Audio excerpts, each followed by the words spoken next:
नमस्कार दोस्तों, अभी हम इस वीडियो में Bihar board class 10th Hindi अर्धवार्षिक परीक्षा का सब्जेक्टिव क्वेश्चन की तैयारी आप लोगों को कराने वाले हैं। जैसा कि आप सभी को पता ही होगा कि 24 सितंबर दिन आप लोगों का हिंदी का पेपर होने वाला है और मैं ऑब्जेक्टिव क्वेश्चन का कुछ तैयारी कराया हूं और भी मैं आपको कराऊंगा। तो इस वीडियो में अभी आप लोग सब्जेक्टिव क्वेश्चन की तैयारी करिए, ठीक है ना। मैं आपको 2 सब्जेक्टिव क्वेश्चन का वीडियो दूंगा, ठीक है ना, क्योंकि ज़्यादा लंबा वीडियो नहीं दूंगा, छोटा वीडियो दूंगा ताकि आप लोग उसे आसानी से देखकर याद कर सकें। और आपको पता ही होगा मैं जो भी बताता हूँ पेपर में आपके आ ही जाता है। और ये जो हाफ ईयरली एग्जाम है ये 3 घंटा 15 मिनट का पेपर होगा, तो हिंदी का पूरा कॉन्फिडेंस के साथ आपको अच्छे से पेपर देकर आना है, ठीक है ना। और आप लोग हमारे चैनल को सब्सक्राइब कर लीजिएगा। मैं आपको हर एक अपडेट से लेकर एग्ज़ाम की तैयारी से लेकर हर चीज़ आपको बताते रहता हूँ। इकलौता आप लोगों ने इस चैनल को मतलब इतना अच्छा आप लोगों ने बना दिया है और इतना अच्छा आप लोग इस चैनल पर प्रदर्शन अपना दिखा रहे हैं कि पूछिए मत। जितना आपकी तारीफ करूँ उतना ही कम है। बस देरी है 1 मिलियन का, जो कि सपना वो भी आप लोग पूरा ज़रूर करेंगे, ठीक है।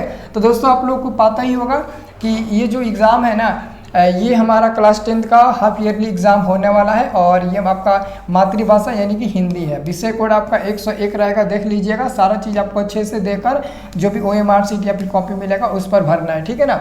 तो दोस्तों ध्यान से देखिएगा, इसमें आपका जो पहला नंबर क्वेश्चन है, पहला ही नंबर आपसे क्वेश्चन पूछा गया है, ध्यान से देखिएगा। कभी किसके बिना जगत में यह जन्म व्यर्थ मानता है। कभी किनके बिना जगत में जन्म व्यर्थ मानता है, तो हम आप लोगों को पढ़ाए भी हैं। कभी राम नाम के जप के बिना जगत में यह जन्म मतलब कि व्यर्थ मानते हैं। यानी कि गुरु नानक जी का कहना है कि जिस मनुष्य का जन्म अगर मनुष्य में हुआ है, इस धरती पर हुआ है, अगर वो राम नाम का नाम नहीं लेता है तो उसका जीवन व्यर्थ चला जाता है, ठीक है।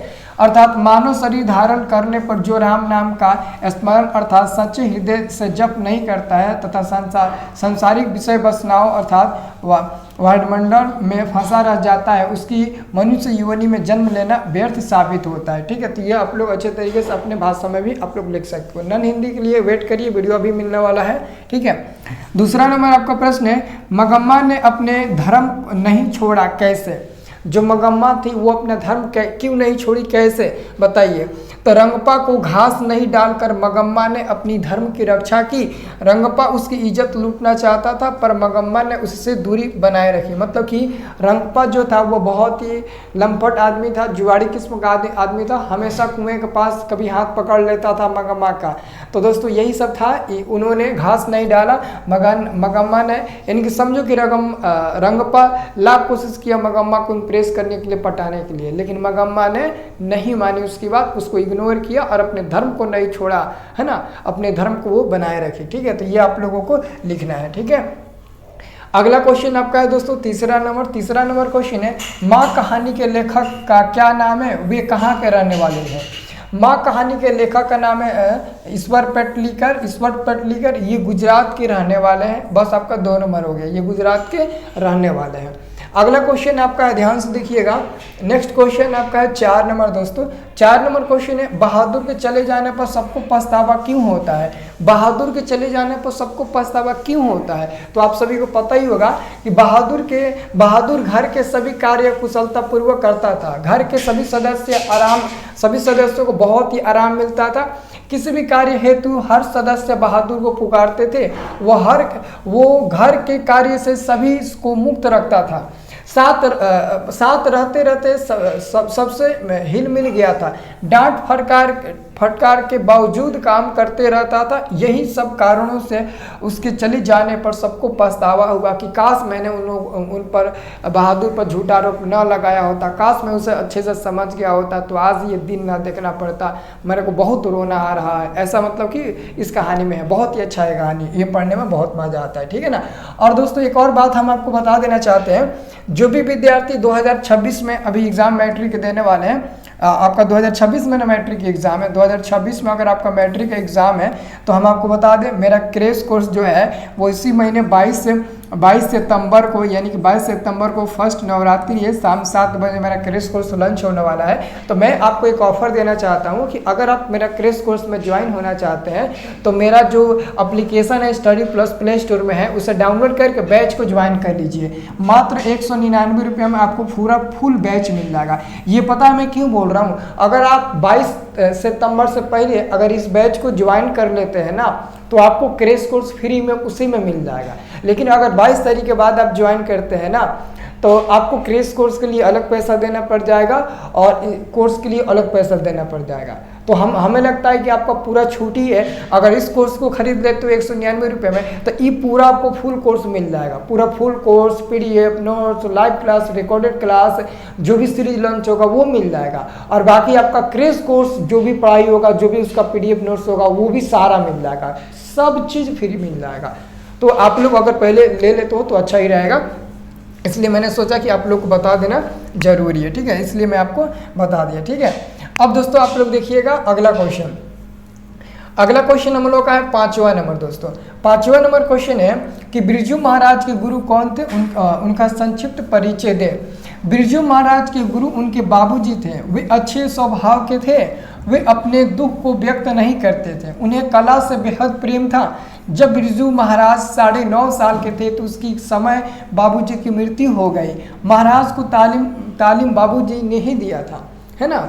अगला क्वेश्चन है 6ठा नंबर कि कवि को भारत में भारतीयता क्यों नहीं दिखाई पड़ती। तो कवि को भारत में स्पष्ट दिखाई पड़ता है कि यहाँ के लोग विदेशी रंग में रंगे हैं, तो भारतीयता क्यों दिखाई देगा। यहाँ के लोग तो विदेशी मौज में है, विदेशी रहन सहन पसंद करते हैं। 8 नंबर आप सभी का प्रश्न है कि लेखक ने नया सिकंदर किसे कहा है और क्यों। लेखक ने नया सिकंदर किसे कहा है और क्यों।